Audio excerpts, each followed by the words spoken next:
हाय, मैं मनीष मेहता और इस वीडियो में मैं बताऊंगा first law of thermodynamics for a flow system.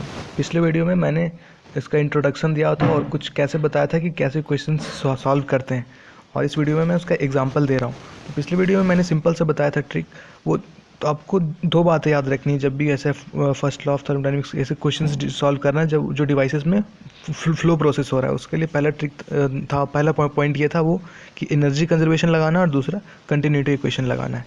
ठीक है, तो एक हम क्वेश्चन से करते हैं जो 2012 का गेट में आया हुआ है इस सवाल। ठीक है, वो क्वेश्चन है air enters nozzle at 300 kilo pascal 500 kelvin temperature with a velocity of 10 meter per second. It leaves the nozzle at 100 kilopascal with a velocity of 180 meter per second. The inlet area is 80 centimeter square. The specific heat of air Cp is 1008 joule per kg Kelvin. Find the exit temperature of the air and also find the exit area of the nozzle. ये बहुत ही लंबा सा लिखा हुआ है ये paragraph. अब इस चीज़ को क्या करना है, हमें सबसे पहले फिगर बनाना है, सॉल्यूशन शुरू करना है। नोजल का फिगर बनाएंगे, इनलेट फ्लूइड को शो करेंगे, आउटलेट फ्लूइड को शो करेंगे। इनलेट में जो कंडीशन दिया है वो लिखेंगे, आउटलेट में जो कंडीशन दिया है वो लिखेंगे। Air enters at nozzle, enter pressure क्या है, जब प्रेशर इंटर कर रहा है वो 300 किलो पास्कल है और 500 केल्विन टेम्परेचर है और वेलोसिटी है 10 मीटर पर सेकेंड। और जो बाहर जा रहा है it leaves the nozzle at, जो बाहर का प्रेशर आउटलेट है वो है 100 किलो पास्कल, वेलोसिटी है 180 मीटर पर सेकेंड और आउटलेट का टेम्परेचर दिया हुआ नहीं, पूछा है क्वेश्चन में। ठीक है, और एक चीज़ और पूछा है, और स्पेसिफिक हीट ऑफ एयर भी दिया हुआ है। ठीक है, वो Cp। ठीक है, find the exit temperature of the air and also find exit area, मतलब इनलेट एरिया हमें दिया हुआ है। The inlet area is 80 centimetre square, मतलब यहाँ जहाँ से फ्लूइड इंटर कर रहा है यहाँ से उसका एरिया दिया हुआ 80 सेंटीमीटर स्क्वायर, और जहाँ से फ्लूइड आउटलेट होगा, जहाँ से फ्लूइड जाएगा, वो हमें पूछा है। तो दो चीज़ हमें पूछा है, एक एरिया और एक टेम्परेचर। ठीक है, तो ये दो चीज़ फाइंड करना है। सबसे पहले हम आउटलेट टेम्परेचर फाइंड करेंगे, फिर हम एरिया फाइंड करेंगे। आउटलेट टेम्परेचर के लिए हम लोग एनर्जी कंजर्वेशन लगाएंगे और एरिया के लिए हम लोग कंटिन्यूटी इक्वेशन लगाएंगे। ठीक है, ये दो चीज़ से हमारा हो जाने वाला है। ठीक है, ये सवाल। तो सबसे पहले हम एनर्जी कंजर्वेशन लगाते हैं टेम्परेचर फाइंड करने के लिए। बहुत ही आसान है, फ्लूइड के साथ जो फ्लो कर रहा है वो एनर्जी इक्वल्स टू जो फ्लूइड के साथ बाहर फ्लो कर रहा है। यहाँ पे कोई हीट और वर्क इंटरेक्शन नहीं हो रहा है, नोजल में कोई हीट और वर्क इंटरेक्शन होता नहीं है, मतलब अगर हो भी रहा होगा तो यहाँ पे नहीं है।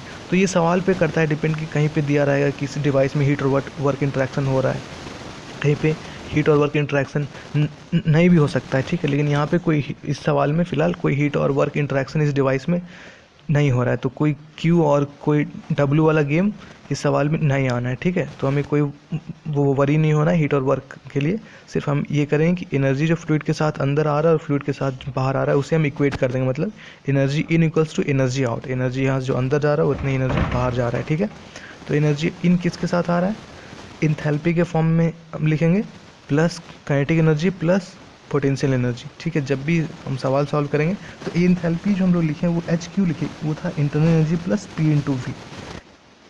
ठीक है, अब हम लोग जो पढ़े हैं फ्लूइड के साथ energy you plus P V लिखे, उसे हम लिख दिए इंथैल्पी। वो इसलिए क्योंकि इंथैल्पी का फॉर्मूला होता है C P D T, heat addition at constant pressure into change in temperature. यहाँ पे सी पी दिया हुआ इसलिए हम लोग एच में कन्वर्ट की। अब जरूरी नहीं हर सवाल में सी पी दिया रहेगा, किसी में कुछ और भी दिया सकता है, तब उस समय हम लोग यू प्लस पी वी का यूज़ करेंगे। ठीक है, लेकिन मोस्ट ऑफ द क्वेश्चंस में हमें कंफ्यूज नहीं करना है।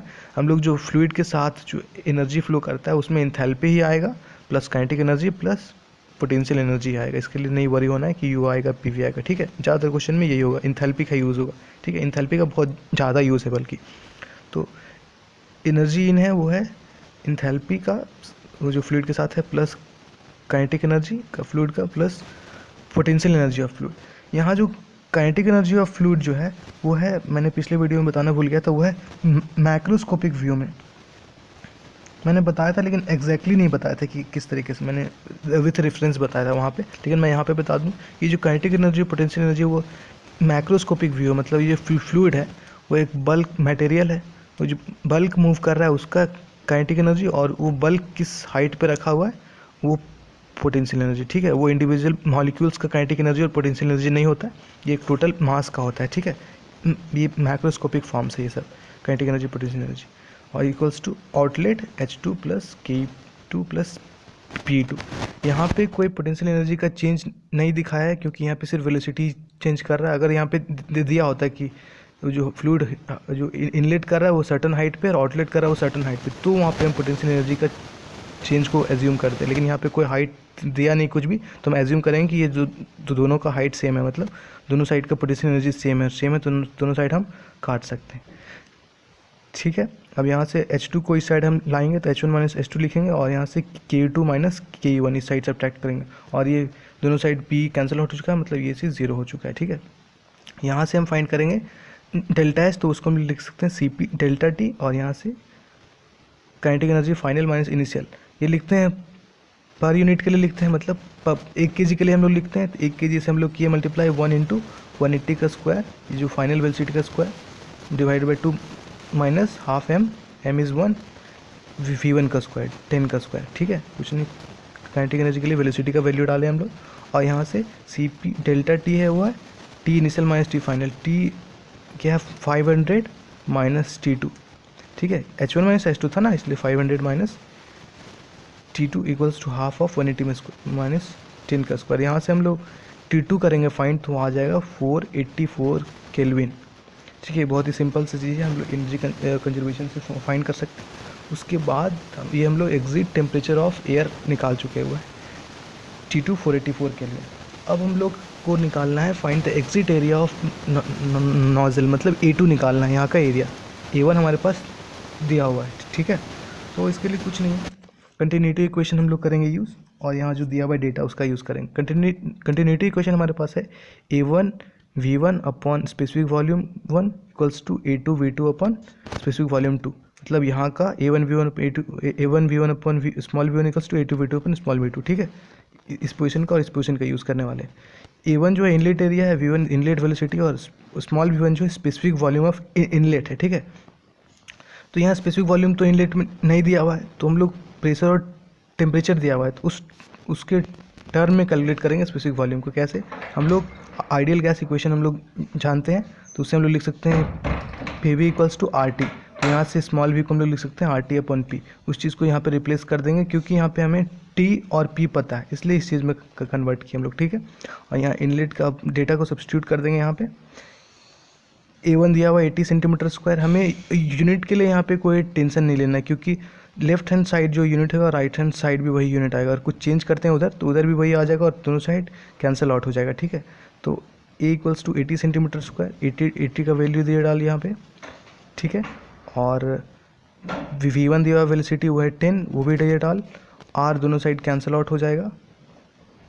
टेम्परेचर इनलेट है 500 केल्विन और प्रेशर इनलेट है 300 केल्विन, वो भी दिए सब्स्टिट्यूट कर। और क्या है A2 हमें पूछा गया, A2 ऐसे ही रहने देंगे। V2 दिया हुआ है 180 और T2 हमने कैलकुलेट किया कुछ देर पहले, वो है 484 केल्विन, और P2 दिया हुआ है 100 किलो पास्कल। और इस चीज़ को यहाँ पे सब्स्टिट्यूट करके जब कैलकुलेट करेंगे तो यहाँ से जो A2 आएगा वो आएगा 12.9 सेंटीमीटर स्क्वायर। और इस तरीके से हम लोग सवाल को सॉल्व कर सकते हैं एकदम आसान तरीके से। तो वीडियो अच्छा लगा हो तो लाइक कीजिए, मेरे चैनल को ज़रूर सब्सक्राइब कीजिए, और जितना से जितना हो सके शेयर कीजिए। And thank you for watching यार।